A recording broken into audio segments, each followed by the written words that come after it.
Thank the light, everyone. I am Desmondo Sedai, and these are my wolf brothers. I don't even know how to talk. I am your first mate. I am your brown pants sister. Just in case you wear the brown pants. It's all about the knowledge. Knowledge of what? Doo-doo. Welcome to the Wheel of Time podcast. We are your true source, the purest light, your companion cast, a warder, if you will, for this journey through all things Wheel of Time. Justin it was a great, like time bomb joke, because there was a lot going on when we were recording, so I didn't hear Justin say, "That's why I wore my brown pants." And so when I was editing 10 days later, I just fucking died. So great. That's my teenager's favorite joke. Sometimes you don't get the jokes for 10 days. That's how good What's we the are. joke? I wore brown pants because I shit myself. That's why they call it Away Homer.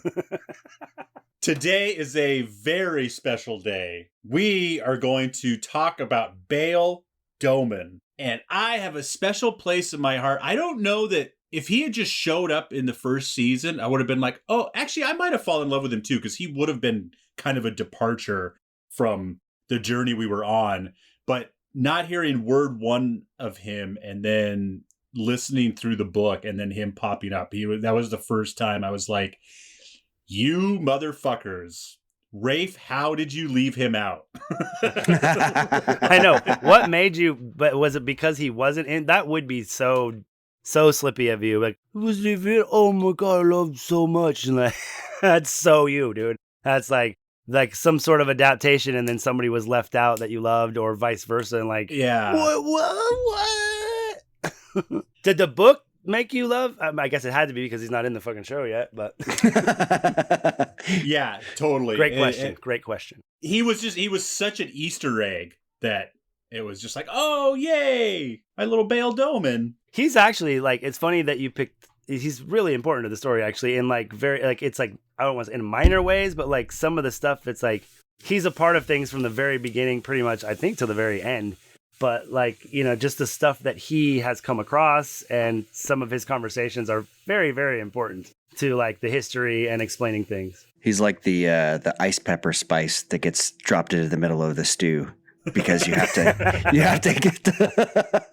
to spice it up a little bit. Every other book he gets in and gets like a good little chunk. Yeah, but it's like not a lot. Like he really, like if we're talking total like page time, I mean, what do you think, dude?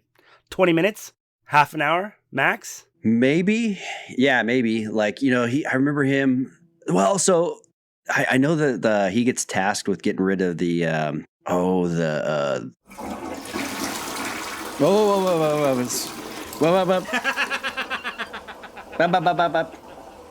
You're fucking ruining it already. Nothing. Sorry. I thought you ruined it already. You're the poop in the ice cream. You're not the pepper. You're not the ice pepper. I mean, I feel like it's going to be pretty important. Okay. He's tasked with getting rid of something important. Well, and I finally realized, like, because part of me was like, what? I can't believe they left Bayle Domon out. But then what I was thinking about it makes sense why they left it out of the first season, but like all the characters that Rand runs into when he falls off the fence. Yes.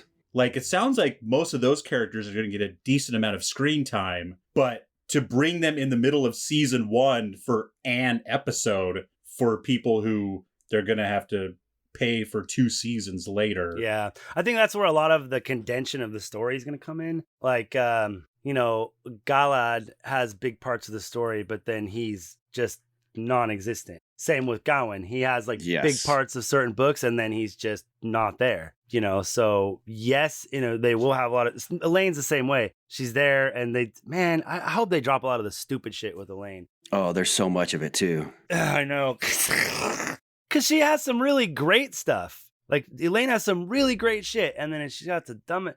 Like, dude, like, and then the creepy shit with Tom, like, we'll get to that another day, but yeah, let's not, I am so lost with the book right now. Like, I haven't been able to do a bunch of listening since the last time we talked. And so, like, chapter 4 It's taken me like 5 tries to get through, and it is all of the Aes Sedai that you've never met before in one room bitching at each other, and I'm just like, who the fuck? Get used to that. What part is this? Chapter So who's there? 4 of book 2. Hey, Des, that's going to happen a lot.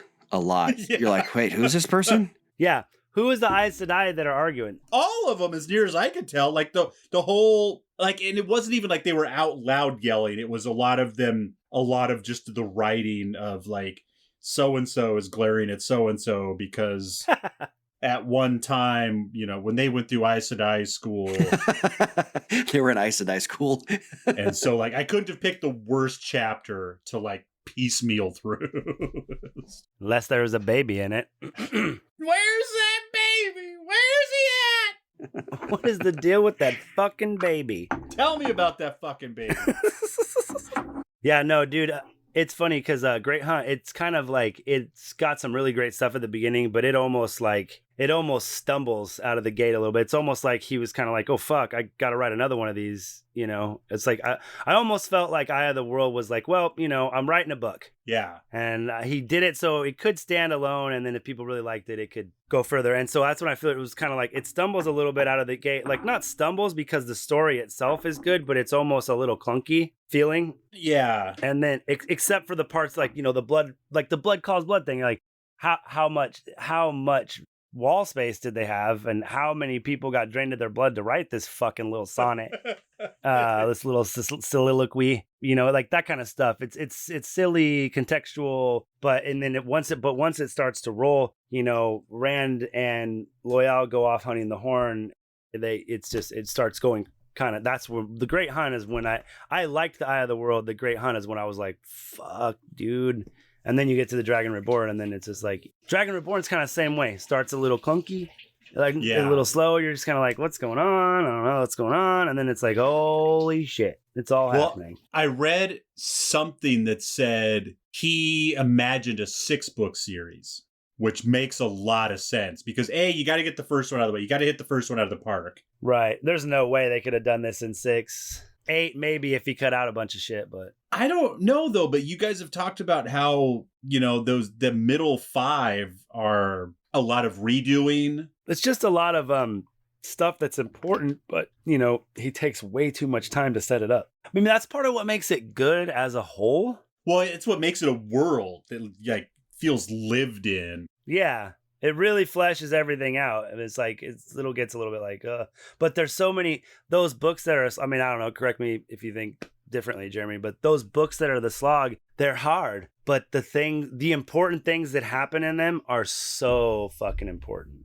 Yeah, and there are some very important things, but then also, like, you know, everybody, you know, I've complained about the whole Elaine's chapter or chapters. It's like a 3/4 of one book, and you're just like, literally could have been done with like a 1 paragraph sentence, like, "Hey, Rand asks, hey, I wonder what's going on with Elaine. Everything's fine. She's the queen now." You're like, okay. Her forces took a beating, then she came through, and then boom. There's also a big slog with Perrin. Remember when he's going after the what was the guy's name? The prophet guy. And it's just like a Massima. Yeah. And it's just like a real slog for that. It's like, oh, he's going to go get him. Yeah, it must be because I don't even remember that.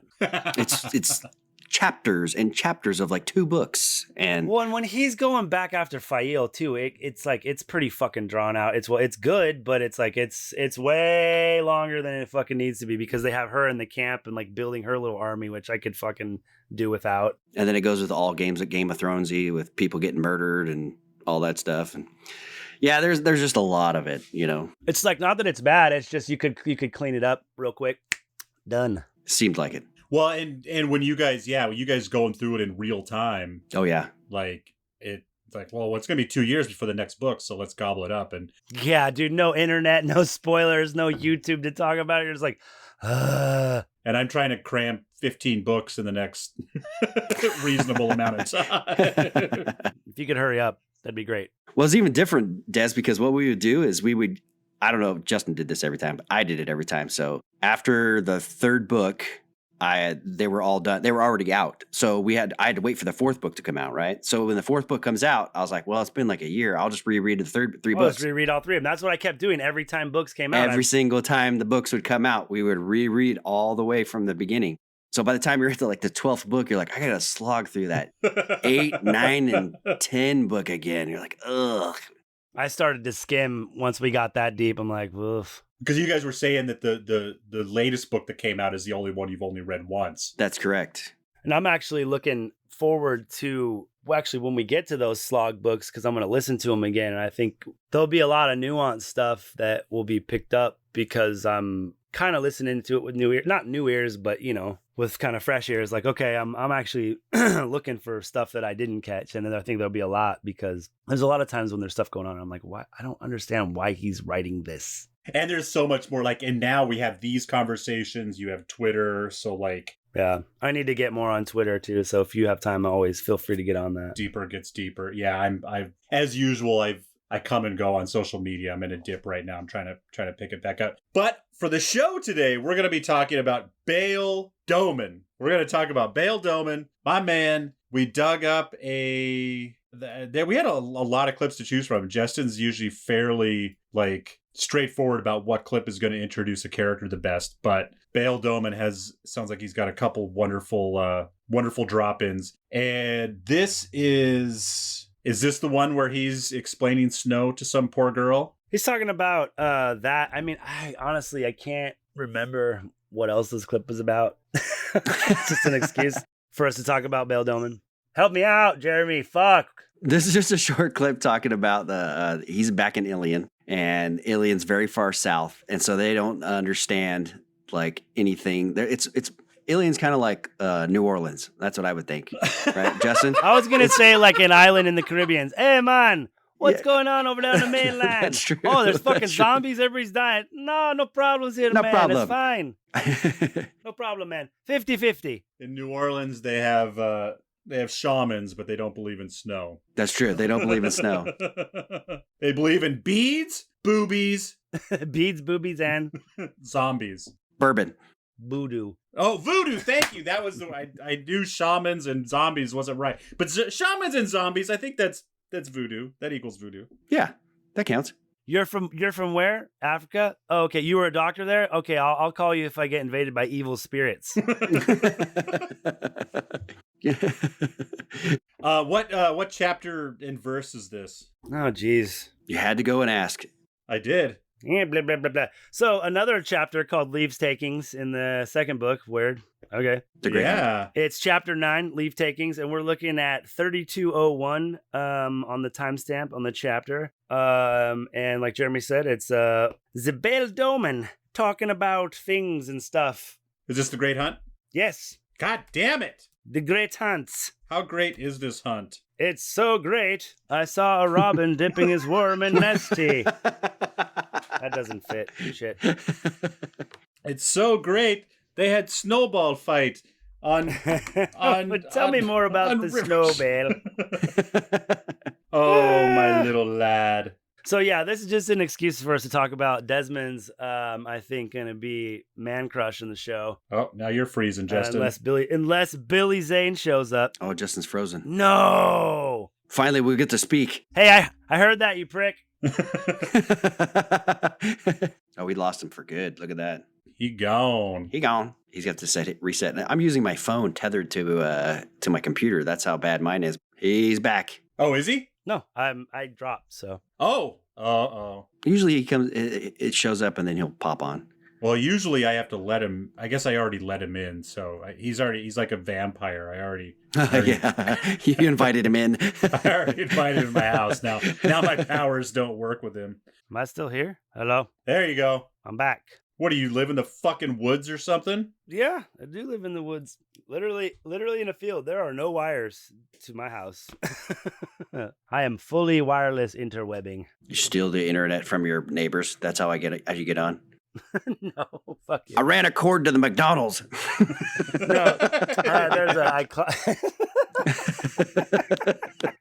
No, dude, I'm parked in a Starbucks parking lot and I piggyback off their Wi-Fi, dude. Come on. Duh. Sorry. They could change their password all they want. I'm still going to figure it out. I forgot one thing too. I got to give a shout out to somebody who's listening to the show. Fuck yeah. All right. You want to do it right now? Fuck yeah. Okay. Hey, I just before we get started or start the clip, I'm gonna give a shout out to Megan.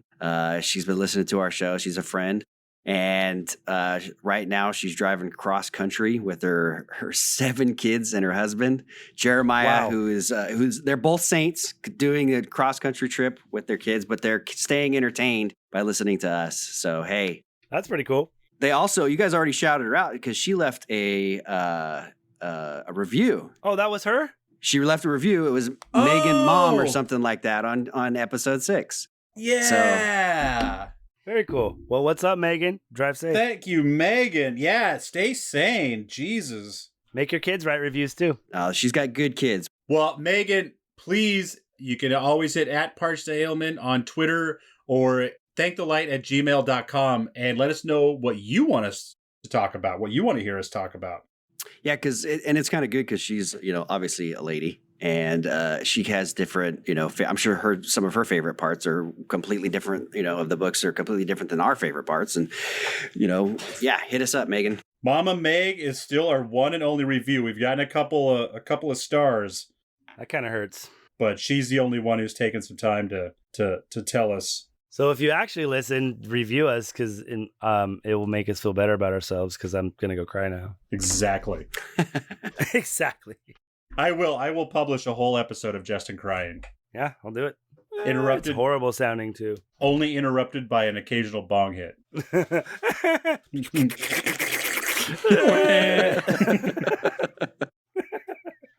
All right, Justin. Okay, back to work. The Great Hunt, Chapter 9, Leaves Taking, 3201, Bayle Domon.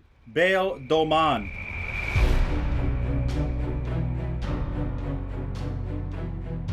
And a sealed parchment.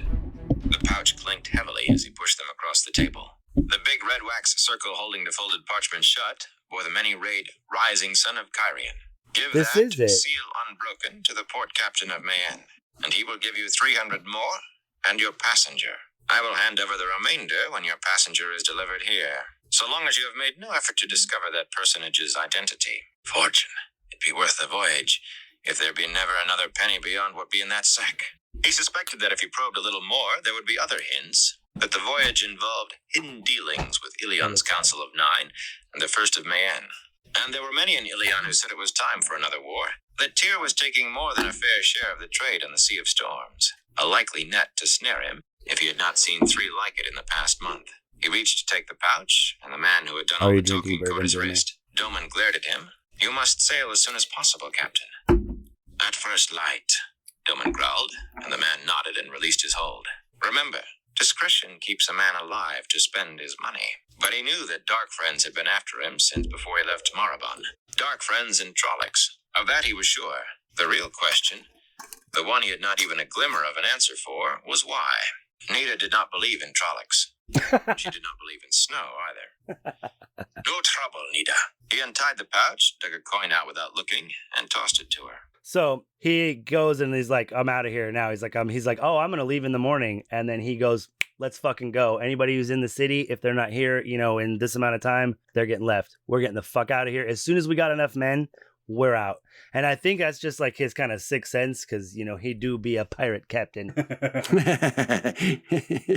So he goes directly to his quarters, in the ship. And it starts talking about some of the things he's picked up. So listen closely to the things he's picked up. I might pipe in a little bit. Jeremy, dude, you should too, because I think you probably got some stuff to say about it too. His second hesitated. Domon never let a tricky bit of sailing pass without him on deck giving orders, and taking spray out in the night would be all of that. Shallow draft or no.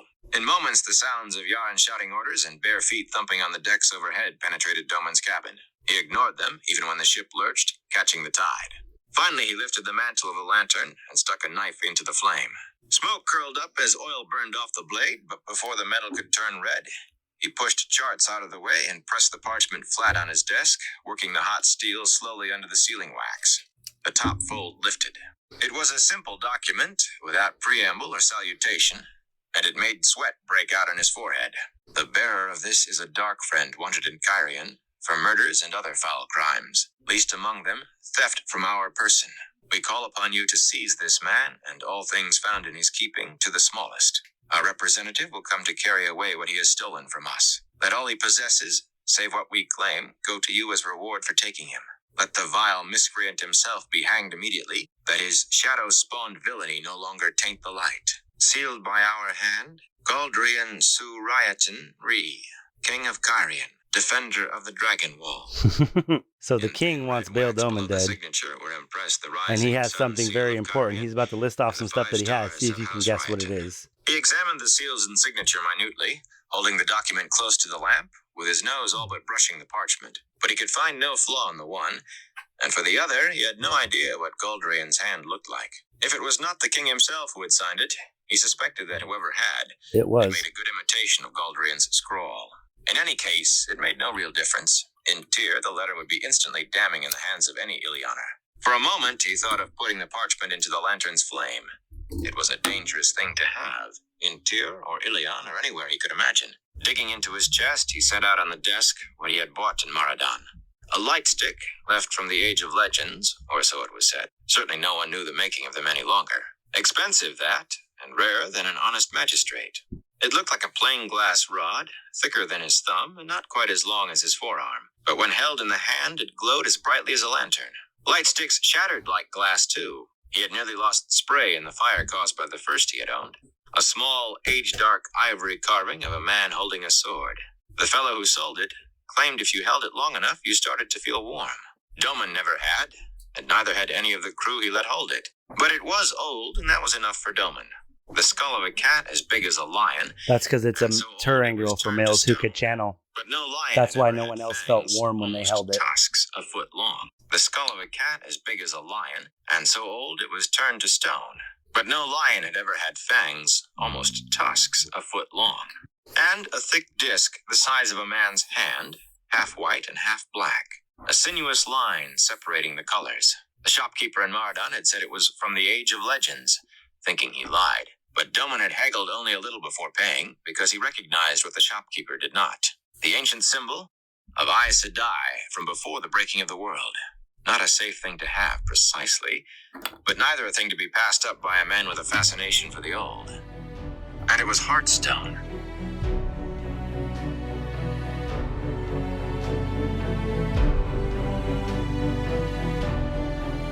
Here we go. So he's got a disc. That's one of the seals on the Dark One's prison. Found it at a shopkeeper's in Maradan. Are all the seals a yin yang? I know that's not what they call it. Yes. The ancient symbol, yeah, for sure. I mean, that's what it is. So So yeah, so if you look at it, the white side is supposed to be the flame. Like, so if you look at the half of it, right, it's supposed to look like kind of like a white flame. That's supposed to be the women's side, and then the black side going down looks like a fang, like a dragon's fang. Oh. Makes sense? Yeah, they were kind of explaining that in the part of the book I just read, they were kind of delicately explaining the quote-unquote yin-yang. And they said something about the white flame. They didn't quite say... They said something about a dragon. the dragon's fang, remember how it was on Swan's house or whatever before they burned it down or after they burned it down? That's what people... It's like a fucking, like mark of the beast. I don't know what the fuck you want to call it. Yeah, sign of the devil or something. So, Quindiar? Quindiar. So what... Are Quindiars just the seals? It's what it's made of. Oh, okay. Well, there's lots of stuff that's made out of Quindiar, right, Jeremy? Yeah, it's like it's the hardest thing in the whatever their universe or whatever. It can't be destroyed. Even balefire won't destroy it. It's made by the power, right? Like it's it has to be made by the power. And then so there's 7 seals in the Dark One's prison. They don't go into this either in the TV show, and I'm sure it's not going to be part of the TV show because I don't. I mean, it has to be. I don't think it's going to be. So no, they're just going to be different. I just don't think that they're going to be all the same 7 palm size. I think the last couple are going to be either the palm size discs or something that represents a seal, almost like Horcruxy that you got to break. Yeah, I would agree with that. I would agree that it's not going to be the same small discs that people that they had to like Like you said, like hunt down though as like Horcruxes. Yeah, and just magically happens that none are at the bottom of the ocean that someone never found. Right. Yeah. Exactly. Well, then we wouldn't be able to tell the story. But in the books, they're all large hand-sized. They're all the same. They're all identical. Like palm-sized discs. Yeah. Yeah. Okay. And when you get down to the nitty-gritty after, like, I don't know. I mean, Jeremy, I know one gets broken in the eye of the world. Bayle has one. I think one of them gets... Bayle's got one. One gets broken over Falm during that battle too, right? Yep, they find one there. Isn't there one in the Tanchico Palace too? Yeah, in the museum or whatever, where the thing that you weren't supposed to talk about Yep, exactly. earlier is The thing that doesn't exist. We don't, what? What thing? I didn't say it. I know. Des has no idea, but other people might have an idea. Yeah. Whatever. We kind of warned people at the beginning. This is a highly spoilery podcast, So how do they function as to keep the Dark One locked? It's just like it's like a representation. It's not it's like I think in the books he calls it like a focus point. Yeah. Right. So it's like it's not the actual seal, but it's like a representation of the seal. Does that make sense? Imagine it as like a net of 7 seals. And like they're like here's a focus point, here's a focus point, here's a focus point, here's a focus point. And as they start to break, the web gets weaker. Like, does that make sense? Or does that sound stupid? No, that I'm just trying to figure out who made them. Yeah, it'd have to be Lews Therin and the 100 Companions. Yeah. So he made them to spread his power around in hopes that if people found them and broke them, they might break 1 or 2, but that still leaves him the power of 5. Think of them as lock. I always thought of them as like locks. See, that's what I'm wondering. So what are they locking up? The Dark One. So it's not even the Dark One. So what happens is the male and female, they try to touch the Dark One's power, and it just bores a hole in the prison. Just a hole. That's it. And then from there, he's allowed to touch the world. This is how it's explained. So it's not even like you're letting him loose. You're just letting that little hole that's all they do. They seal that little hole up. And then once it breaks open with the seals, once the seals break, then he's allowed to come out, or not come out, just touch the world through that little hole. Okay. So is he basically living outside the wheel right now? Space and time, that type of thing. Yeah. So he's in, I think we might have actually said this once already, Justin, but he's like in Superman 2. He's in the Phantom Zone. He's in the Phantom Zone. He's in the Phantom Zone. Wow. I hope he doesn't collide with the meteor. Wow. Fucking nerds! That one even went past me. I'm like, kneel before Zod! That I'm going to have to visualize it like that now, because he's out there, because like Lews Therin is there, but he can't be here, even though he's right there. An even better representation of the Phantom Zone is the movie Supergirl that came out in 1987. They actually went into the Phantom Zone. You haven't seen that? No. Oh, dude, you didn't have HBO in like 1986 because it was on every day. It's funny because I had HBO before that. That's why I've seen Superman 2 100 times. Uh-huh. But it apparently got canceled in 85 or 86. You didn't get to see Supergirl. No, I'm putting that on the list. She fought a backhoe in that one. That was great. A backhoe? Oh, wow. Yeah. I don't care. So who delivered that note to Bayle Domon? Just some like soldiers, right? Like some Karhanen soldiers, I think. Or like merchants or something like that. They're, yeah. Oh, okay. I don't know. Like now looking back and thinking about that. I thought they were like Kingsguards type fuckers. Maybe, but now looking back and being like, okay, there's 3 of you. Why didn't you guys just hang him yourself? Why didn't you just attack him in the alley? Why do you have to send him away? Right? You gave him 300 gold pieces or something like that, and then you send him away so that he can just be hung someplace else? I don't get it, dude. Like maybe just so they could get the seal and they didn't know if he had it or something. I don't know. Maybe that's it. I don't know, man.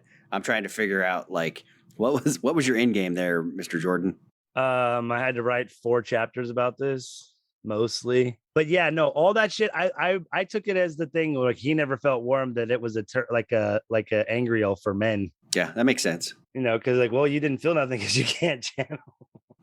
So what were the 4 items again? Oh, son of a bitch! I'm not recording. Son of a bit. Well, I don't know. No, I have been recording. It just stopped for a second. I think it might have just stopped when I tried to FaceTime you. So Oh, that'll do it. Yeah. yeah, hopefully the spaces are small. So hopefully, Always got Zoom at the backup. yep. So were all 4 items Quindar? Whatever that fucking word is? No, just this Quindiar. So you had 3 things that were just kind of whatever, and then the badass disc. Well, the ivory thing I think might have been an angry of some sort, but I mean, yeah, the other things were just. I think the one thing was just like a fossil, and then I don't know. Oh no, actually, the other thing was from the Age of Legends. It's literally like Yeah, the light stick or whatever you called it. think of it as like a flashlight, I guess, but it just activates by holding it. Huh. But apparently, if you break them, They catch on fire. On fire. You're like, hey kids, here, hold this light stick. Don't drop it though. Whatever you do. Whatever you do, don't fucking drop it or it's game over. Because, yeah, I was picturing another oath rod. No. That's what just jumped in my head. I'm picturing like one of our old grow lights that just doesn't get that hot. Yes. Like the long high pressure sodium ones. So is Bayle, without spoiling it for myself or the listeners, like, is he just a badass dude? Like, is he Tarviran? No. He's not Tarviran. Like, is he... Only the 3 guys are the Tiberians that's it. Like, I was really, like, I was just looking it up. I don't know why. I pictured him as being really old, like, almost like, it's hard to tell if he's... I think I did too at first. Yeah. Me too. Yeah. He's more like in his like late 30s, I think. Yeah, but I first pictured him like, like mid 50s, just like kind of a badass, thick old dude that's been like sailing the sea. Yeah. Tough as nails. Yeah, like just a Bluto looking motherfucker. Yeah. Acts 40, looks 80. Sounds like Mr. Krabs. Is 60. Yeah. But he's just a badass dude. Yeah, I think he's probably like Jeremy said, like mid 30s probably. By the end, he's probably getting closer to 40. Yeah, he's a tough dude. So, and here's the thing too, like when he first shows up, which we haven't even talked about that. The way that he first shows up is... Yeah, we already blew by that in the TV show. Yeah, we totally blew by that. But so in the TV show, how everybody gets separated at Shadar Logoth, Rand, Matt, and Tom Maryland, who's not even in the story as of right then, Yeah. they get separated and they're like riding their horses and they see the ship coming down the river. And then they basically jump their horses onto the ship. I think, Oh, right? is that what they do? They do. Super yeah. dramatic. Yeah, like it's like, oh, like he's sailing down the river and it's like some Taviran timing for sure. Yeah. And then like Bayle's like, well, unless you guys got gold, I'm going to throw you right back into the river. Yeah. And they're like, well, we don't have gold, but Tom's like, I'm a Gleeman and these are my apprentices. And then the Trollocs come fucking trying to get on the deck. So Yeah, that's when that's another thing they skipped right over, that Rand and Matt basically become Gleeman to work their way. Yeah, to make a living. And decent ones at that. Yeah, exactly. It turns out Matt can juggle, and then Rand picks up the flute pretty well, pretty quickly. And it's funny because like in the later books, he looks back on that time and he's just like, those are good times. Like we were running for our lives, but we're having fun and like learning how to play instruments and working for our food. And now you won't get to see everything that. was so simple when we were just trying to stay alive. Now I got to be the dragon. Dad, damn it. I thought being rich and powerful would make everything easier. Turns out, no. Have we met anybody from Ilion yet in the show? No, No. I don't think so. Are they all kind of rough and tumble pirate types, or is Bayle a special? They all talk like pirates. They all talk like pirates. They do. Everyone from Ilion do be talking like a pirate. Well, maybe you met some people from Alien. You saw their army. Tam was part of their army. True. He doesn't talk like that because he was from the Two Rivers originally and then went there. Yeah, he was like conscripted. So So the guys that Wait, Tam's not from the Two Rivers originally? I thought he was. No, I did say that. I said that. I said he's from the Two Rivers originally. Sorry, I'm starting to get a little drunk, a little high. Tanchico? What is Tanchico? It's a place. Oh, you'll find out. You'll find out. There'll be a lot of Tanchico in. This makes me love Bayle Domon so much. As a captain, Domon is a formidable employer, but he makes good profits and shares them with his crew. He prefers to do all the difficult sailing maneuvers by himself. Although he is confident rather than arrogant, he is loyal, helping out the needy when he can. What a fucking stud. No, Bale's a G, dude. He's a G. He's actually a really great minor character. Like, you know, he's important as fuck, and he's a dude through and through. And so is there like a famine in one of the cities, right? And then he's there, and doesn't he set up like a soup kitchen and all that stuff? But he's like, don't tell anybody that I do that. I want everybody to think I'm just a salty sea pirate. Yeah, he starts bringing in, he starts smuggling food instead of, trying to make profit with ghost peppers and furs and all that shit. He starts smuggling food, and he sets up he doesn't do it. It's like somebody else he knows, but he's like the reason why they actually have fucking shit to feed people, Spoiler alert. Yeah, spoiler alert. Bale's a good guy. Who does Bayle Domon hook up with? Oh.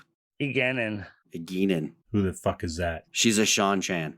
Oh, yeah! Yeah. Fucking, that's gangster as fuck. She buys him because he's a slave. Yes. And then she's like, you're my property. He's like, yeah, I don't really do things like beat people's property, but you want to date. But you can use me like a tool. Yeah. Yeah, if you want to touch the pee-pee, Steve, you can. It's all good. Oh. And dude, and Eganin, I don't know, I'm definitely saying her name wrong. Eganin or whatever her name is. She's a bad. Say it 5 times fast. Eganin. She's no slouch, dude. She's like a fucking jujitsu psychopath. She's is she a bodyguard or is she just a? Well, she's a captain. She's a sailor too, huh? She's a ship chick. That's how they get together. Is she captures his ship? Remember? You remember? You remember, bruh.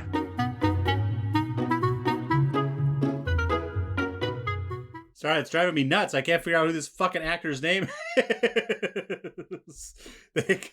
I found out who's playing Ivan. He's already there.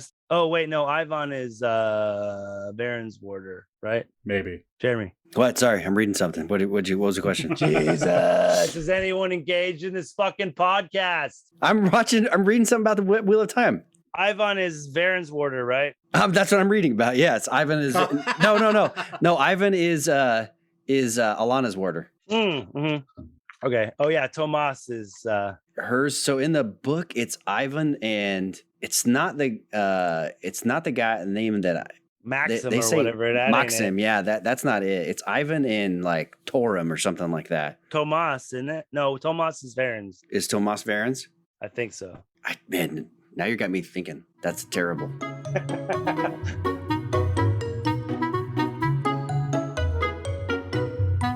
I didn't realize how much. I guess I did. I think Justin and I have talked about it, but just hearing it in the book really solidified it for me. How much the Red Aja just hate men from top to bottom. Yeah, generally speaking, they're not all of them, but yeah. Yeah, usually the Black Aja do. But none of them have warders. Right? That's true. Yeah, that's true. They don't. Eventually the Reds start getting a lot of warders, but that's actually one of my favorite storylines later, Jeremy, is Pivara and Androl. Androl is fucking one of my favorite side characters.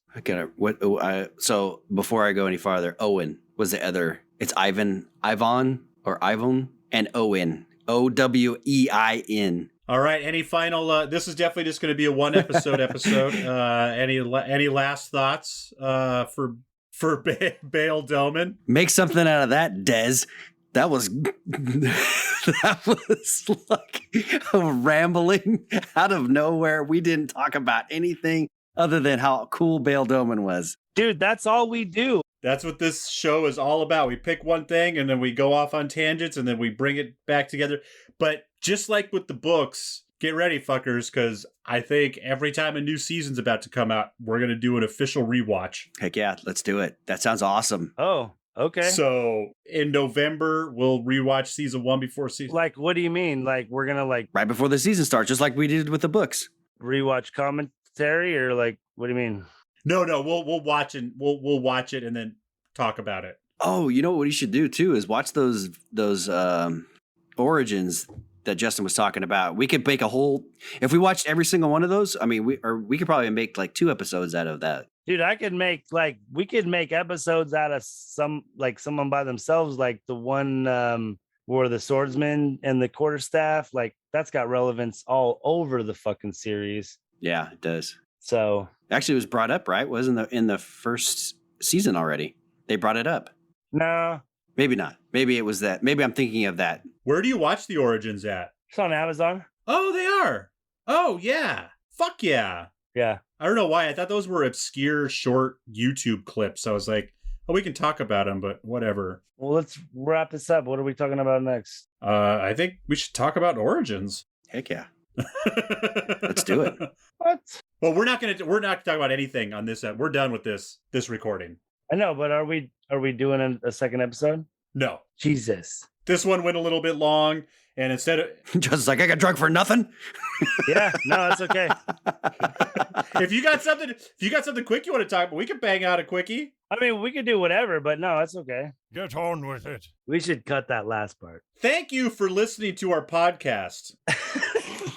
I don't know what podcast this is, but you have found it on an application made for podcasts. So thank you for listening. I'll chop and screw it a little bit. It's going to be great. It's going to be great. If you would like to give us something to ramble about, you can find us on Twitter at Parched Ailman. We are Wolf Brothers at Parched Ailman. Or you can directly connect with us at thankthelight@gmail.com. Don't get your dagger stuck in your horn box.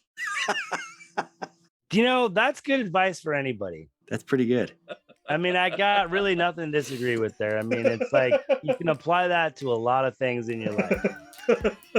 Let's just be honest. Justin, get your dagger out of the horn box. Hi, I'm your Hopper Wolf Brother, and May you always find water and shade. please favor your sword, motherfuckers. Hashtag Billy Zane as Asmodean. I thought bye was it. Bye. I am not average, I am not ordinary, I am a masterpiece, you know I do it for me. I am not perfect, no that's imaginary, but I'm a masterpiece, you know I do it for me. And all my colors and paints, all my lines and my shapes, every move that I make, I am not basic, it's self-explanatory. I am a masterpiece, you know I do it for me. Just the way I like it, yeah. What makes it portable? You could move it. Usually. Oh, ha ha ha. I can shove it up my ass and take it with me places. That's what makes it portable. That's the answer I was looking for, so let's go. Mixed and edited by Desmond McNeese for We Mixed It, LLC. Go to whatsoundsawesome.com. Well, so here's what we have to do. We have to find something that's garbage that nobody should watch. Oh, we're already there. Okay. And then Oh.